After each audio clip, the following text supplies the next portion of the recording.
Welcome to Real Success with Steve Dennis.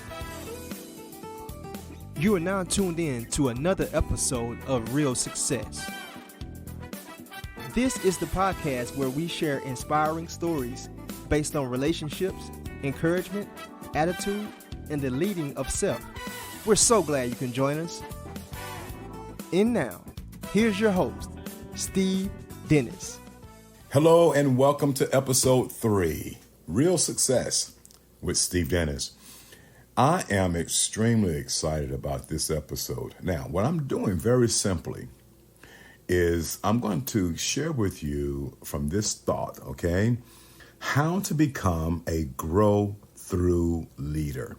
Now, how to take others to a higher level was so good that I do have part 2 that will show up in the next episode. But as for today, I thought it would be extremely befitting to at least share with you the contrast, right, between a go-through leader and a grow-through leader. And I want to talk to you today. It's one of my favorite subjects, and I just thought it would be extremely, very important and imperative to share this today as it relates to giving you a growth tip, giving you several growth tips on how you and I can have a focus and an emphasis and an awareness of becoming a grow-through leader.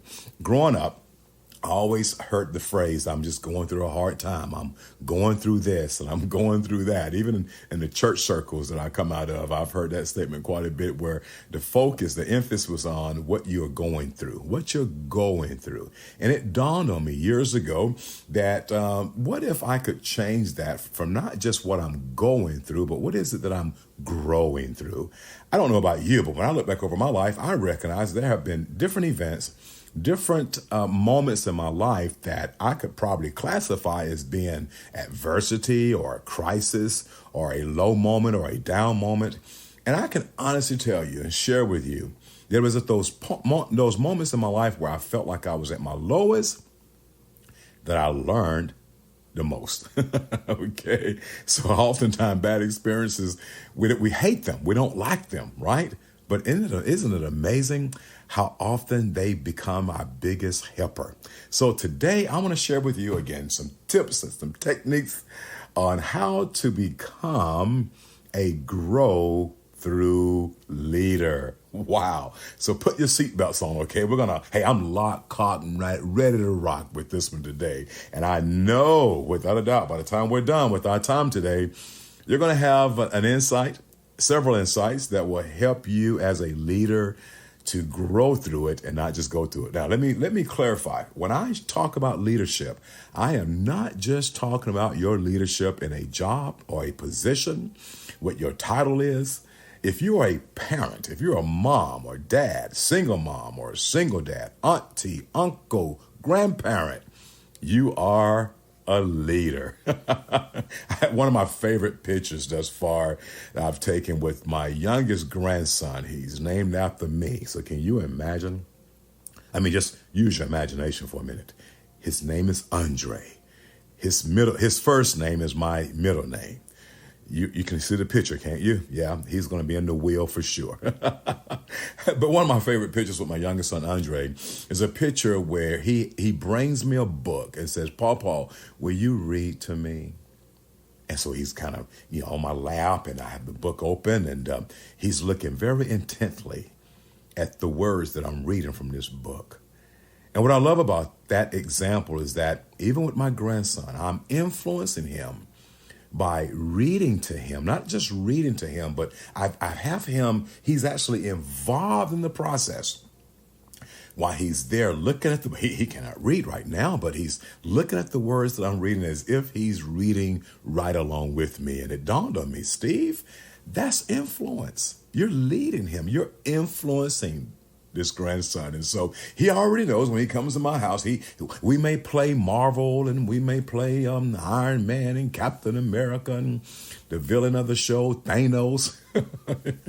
We may get in the floor and play with the little dolls, with the Marvel characters and so forth and so on. But before he leaves today, before he leaves my house, he's going to walk up to me and say, Papa, will you read this book to me. And my whole point, my friend, is very simply this, is that this particular episode today is for you regardless of where you are on your leadership journey. I love repeating this phrase over and over again that I learned from my mentor and business partner, John Maxwell, that leadership, what is leadership? Leadership is influence, nothing more and nothing less. And so, even with that thought being said, right, so no matter who you are, you somewhere in your life, you are an influencer. You are a leader. You may not have a title. You may not have the particular position as the boss on the job. You may feel like you work for a company, but no matter where you are still an influencer. You're influencing people no matter where you are in your leadership journey. So let me share this with you right quick. It's a quote from J.R. Miller and on the building of character. And I just love this quote. Actually, I shared it last week with my first, since COVID-19, my first live workshop development training that I had with a company last week. And yes, we practiced the social distancing. It was required that all of us wear masks and that kind of thing and had our temperature checked at the door. But at the same time, this company brought me in because, companies are recognizing and realizing the importance of having leadership training, especially at a time like this. And so anyway, this is one of the quotes I shared. There have been meetings of only a moment which have left impressions for life, for eternity. No one can understand that mysterious thing we call influence. Yet, every one of us continually exerts influence either to heal, to bless, to leave marks of beauty, or to wound, to hurt, to poison, to stain the lives of others. Let me share that with you again, okay? I just love it. There have been meetings of only a moment, just one moment, which have left impressions for life. Think about that for a minute. What are some meetings that you've had with another person that have left an impression for life, for eternity? No one can understand that mysterious thing we call influence, yet every one of us continually exerts influence either to heal, to bless, to leave marks of beauty, or the opposite, to wound, to hurt, to poison, to stain others' lives. So with that being said, and right now I'm thinking on the bright side. I'm thinking positively of the people in my life that have showed up. Some of them are meeting. Only a moment. The meeting was only for a moment, but it left an impression for life, left an impression for eternity. It's hard to understand this mysterious thing that we call influence, but yet every one of us, we constantly and we're continually exerting influence. My challenge today, and as you and I learn and talk about how to grow, how to become a growing leader, is that we recognize that it's so important that we exert influence in a way that will heal, bless, and get this, and leave marks of beauty. That's why, my friend, I'm coming to you today and sharing on this episode how to grow through, how to become a grow through leader. Because wouldn't it be a beautiful world if we as leaders could really increase our influence and make sure that we're leaning into exerting influence that will heal, exerting influence that will bless, exerting influence that would leave marks of beauty. That's my mission. That's my goal. Those are my core values. And I trust and hope that they're yours as well. Because at the same time, unfortunately, I do know what it feels like to have a leader in my life, an influence in my life that unfortunately had exerted an influence that was wounding, hurting, and even to a certain degree poisonous. And it stained my life, not for the better. And I had to move past that. I had to navigate through that and to therapeutically and emotionally and spiritually rise above those wounds and that poison and that hurt. But here's the good news. It taught me some of my greatest lessons, and that is it taught me how to be, and it also taught me how not to be as a leader. Okay, very good. So let's dive in. All right, we're into 9 minutes of this episode today, and let's go ahead and dive in. How to become a grow through leader. Number one, I love this. Number one, at the end of the day, the first step on becoming a grow through leader, my friend, is so important that you and I, right where you are currently, love and accept yourself. That's it. That's number one. Love and accept yourself. The only relationship in your life that is continual and therefore most important is with yourself. It's with yourself. And you know this as well as I do. The first person you learn to get along with is yourself. Okay. I love this statement here. It's important that you and I on a daily basis to become a grow through leader, to give yourself to yourself before you give yourself away to everybody else. Very important statement. Hopefully you're able to write that one down or to imprint it upon your subconscious mind. Give yourself to yourself before you give yourself away. Love and accept yourself. This was very important to me in regards to becoming a grow through leader, because at one time in my life, I didn't really have a lot of love for who I am, for who I was. And I had a tough time accepting myself. I was caught in a web of denial, bargaining, bitterness, caught in a web of anger and resentment that was taking me down a very dark path called depression. This is in my past life, years ago. And it dawned on me that one of the biggest issues I was having is that I had got caught in that web of not really accepting who I am and not really too much liking a lot about my life. I was more bent on the side part of it, as far as looking at the things that had gone on in my life that I had viewed or interpreted as being negative. And not so well. For an example, as a kid, my father was 61 years old when I was born, and my friends had dads who had black hair, young, playing catch with them in the front yard, in the backyard, or whatever the case may be. And my father, by the time I'm 10 years old, he's 71. I have no memory of my dad and I ever playing catch in the backyard. But how can I take a negative story that I oftentimes have interpreted as being negative, such as why my father had to be old? Why my conditions and circumstances? Why couldn't it have happened to anybody else? How can I change that from the why as to why not me? Because here's what I do know.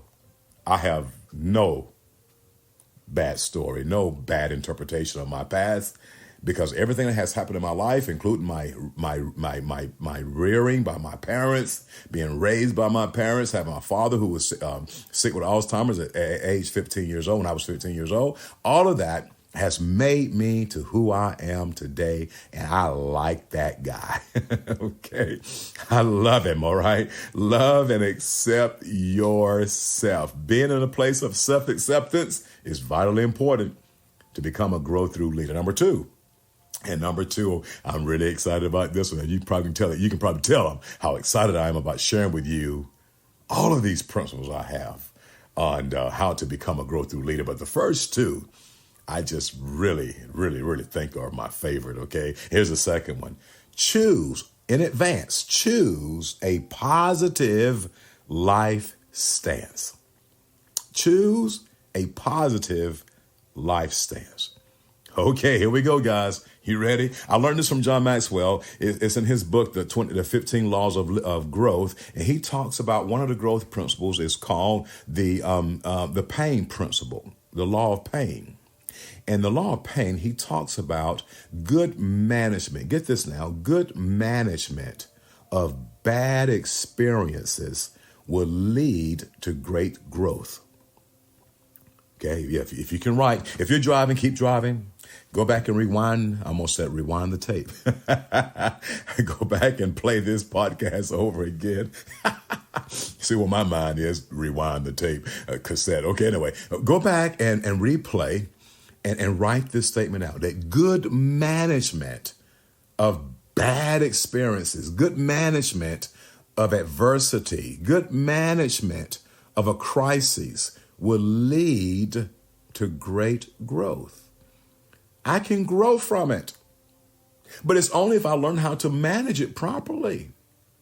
And what I love about that is very simple. It is that when you and I choose a positive life stance, that's one of the steps that will help you and I to become a grow through leader. It gives us the capacity and the ability to manage that tough experience, to manage that bad experience. In some cases, if you're a leader and you have people on your team that are not real pleasant to work with, to manage that tough environment of the people that you're working with. Okay. But you know what else? It also helps you and I to manage that part of ourselves that can sometimes become, okay, there we might say, difficult to deal with. Okay, I heard it said before, and I believe with all my heart that the toughest person in the whole wide world to lead is not your organization, it's not the people in your life, it's not even your children. The toughest person to lead is you. Okay. So anyway, choose a positive life stance. And what we mean by choosing a positive life stance, let me give you an example. Let me give you a definition of what a life stance is. Okay. All right. A life stance. I just love this because having a stance is so important. I played football when I was a kid until I actually quit playing when my father got sick with Alzheimer's, but I really enjoyed the sport. And I laugh today. I'm 54 years old, and I'm for the most part, I keep myself in pretty good physical shape. And there are times in my life, and this is in my private thought life, okay? There are times I may be getting on the floor to do a certain exercise, like, yoga, and I may be doing what's called the downward dog. This other exercise I do from an MMA standpoint is an exercise where I'm on my hands and my feet, and it's like a bear crawl type exercise that I'm doing. And oftentimes I will smile. I'm in that position because it reminds me of when I played football, of being in a 4-point stance. And the coaches back then, I still remember their voices. They were constantly saying to us that it's important to be low in your stance, Dennis. So when the ball is snapped, you're able to fire off that line and get to the person on offense quicker than they can get to you. So having that proper stance is important. Dennis, you can't, in other words, it would say to me, make sure that your backside is low, Dennis, not high. And Dennis, when you come off the line, don't stand straight up, because if you stand straight up, the opposing team can just knock you out of the way. But the lower you are to the ground, the lower you are with your stance, the stronger you are. Oh, I love that. The lower you are with your stance, the stronger you are. In other words, you're able to maneuver yourself, and you're able to really have the advantage in the game if you can get low. Now, why did I bring that up? Because, my friend, it's important for you and I to recognize, what stance are you choosing in life? Is it a positive life stance, or is it a negative life stance? And let me go and share with you real quick what I mean by a life stance, okay? It's a stance that you and I have, that we take in life. And I'm getting excited as I share this with you, because I remember the time in my life when I shifted my stance, okay? And really focus more on developing and having a positive life stance. Let me give it to you. What is a life stance? Here it is. A life stance happens to be a set of attitudes, assumptions, and expectations that you have about yourself, about others, and about your world. Okay? One more time. A life stance happens to be a set of attitudes, assumptions, and expectations that people have about themselves. It's what people have about, in other words, about themselves, also about others, and also just in general, your own world. So whatever your set of attitudes, assumptions, and expectations that you have about yourself and about others and your world, that becomes your life stance. With that being said, a reflection thing for you and I to do would be to identify and to reflect on the fact of, is my life stance a set of positive attitudes and assumptions and expectations? or a set of negative attitudes, assumptions, and expectations that I have about myself, that I have about others, and that I have about my own world. Jack Canfield taught me this: become an inverse paranoid. It simply means instead of having an attitude of looking at everything in the world as being against you, what would happen if you declared that everything that has happened in your life didn't happen against you, but it happened for you? How can I turn it around and look at it as a positive thing? And so again, that's step 2 on how to become a grow through leader. Number 3, and if I don't hurry, this will become a 2-part episode. But number 3, the third thing you and I must do to become a grow through leader, I love this. Number 3 is to add value to people. Adding value to other people. How can you make it a daily practice in your life to add value to people? Because again, to become a grow through leader, it's important to add value to others. But how do I do that? Number 1, how do I add value to people? You add value to people when you, number 1, truly value people. Number 2, you make yourself more valuable. And then number 3, you know and relate to what other people value. Okay? Now, why is that important to become a grow through leader? Because here's what I know, friend, that when you and I can add value to people because we value people, we make ourselves more valuable, we get better, we're growing and developing, and we know and relate to what other people value. When you and I are doing that, it is amazing how when you can be feeling at your lowest and turn right around and make somebody else's day, give them a compliment, add value to them. When you're adding value and encouraging other people, have you noticed that when you're encouraging other people, automatically you get encouraged in the process? Okay? And again, it becomes one of those amazing steps to how to become a grow through leader. You're literally not just going through something, you're growing through it. You learn something new about yourself when you and I are adding value to people, making a difference. Just love it. You're making a difference. Here's a statement I want to give you real quick, okay, before I go on to the next point. Let your discomfort, and oftentimes you have some discomfort when you are growing through, when you're not just going through something, but when you're growing through it as a leader, it can be discomforting. So let your discomfort be a catalyst for your development. Okay? Just something to think into, something to really think into. How can I let this discomfort that I'm having right now become a catalyst for my development? All right, here we go. Let's go to number 4. Number 4. Number 4 is good. I got number 4, and I'm going to probably give you a real quick bonus one that 85%, if not higher, of you already know it. I'm just going to share it with you as a bonus and a reminder of becoming a grow through leader. Here we go. Number 4, I love it. Follow the 101% principle.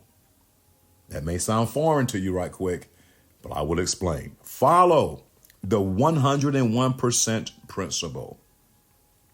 Now, some of you probably never heard that before. You're writing it down going, okay, Steve, you've got to really explain that one to me. The 100, did he really say follow the 101% principle? Yeah, 101. Follow the 101%, not the 100%, but the 101% principle. Okay. And here it is. The 101% principle is very simple. It is find the 1% that you agree on with other people. I love it. This is so important. I think even right now, currently, this is the month of June in 2020. And right now, I think this principle is so vitally important in what's happening within our world right now, in our nation, and in some cases in our states and our cities. Find the 1% that you agree on and give that 1% that you agree on 100% of your effort. Oh, I love it. I just love it. I love it. Find the 1%, not the 5%. Hey, you know as well as I do. I've been married for 34 years. And don't tell my wife I told you this, but here's the bottom line. We have not always agreed on everything. We're two different personalities. We come from two different backgrounds.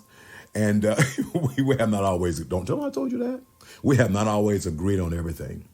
But the secret to our success of being married for 34 years and also with a high expectation of being together for the rest of our lives is very simply this. We've learned how to find that 1% that we can agree on.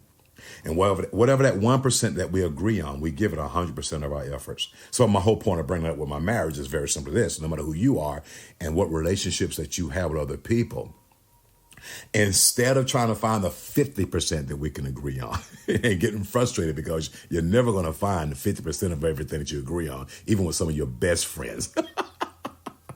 Okay? Find the 1% that you can agree on.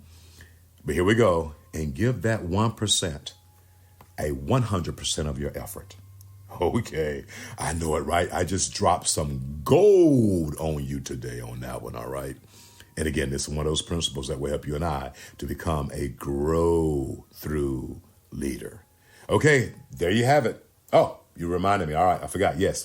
Thank you for reminding me. I did share with you. I was going to give you a bonus. A bonus 5, the 5th point of helping you and I to become a grow through leader. And it's very simply this. I love it. I'm sharing this with you on this podcast, but some kind of way I'm telling myself, even on this episode, some kind of way I've got to share this on my Facebook Live and to have more people to hear this message, okay? But here's the bonus. The bonus is this. Make it a practice to follow the golden rule. So easily forgotten about, but follow the golden rule. Following the golden rule, my friend, will help you and I to take others to a higher level. Following the golden rule will literally automatically help your life to grow through instead of just going through. Following the golden rule will also automatically allow you and I to be positioned in such a place that we add value, tremendous value, to the lives of others. So follow the golden rule. The golden rule very simply says, do unto others as you would have them to do unto you. Okay, my friends, thank you. Hey, this has been great. I've enjoyed this episode and sharing with you again how to become a grow through leader. The challenge, when you're going through something, go ahead and just remember that you're not only going through it, but you're also growing through it. Because on the other end of it, if you're growing, you're going to come out better. Okay, thank you for tuning in. See you on the next episode. Be well. Thanks for joining us this week. Be sure to visit the website at www.steveadennis.com. You can follow on Facebook and Instagram. Please subscribe to the podcast via Facebook, YouTube, and Spotify at stevedennis1.podbean.com. Be sure to tune in every Wednesday for new episodes. Thank you so much for listening. See you on the next episode.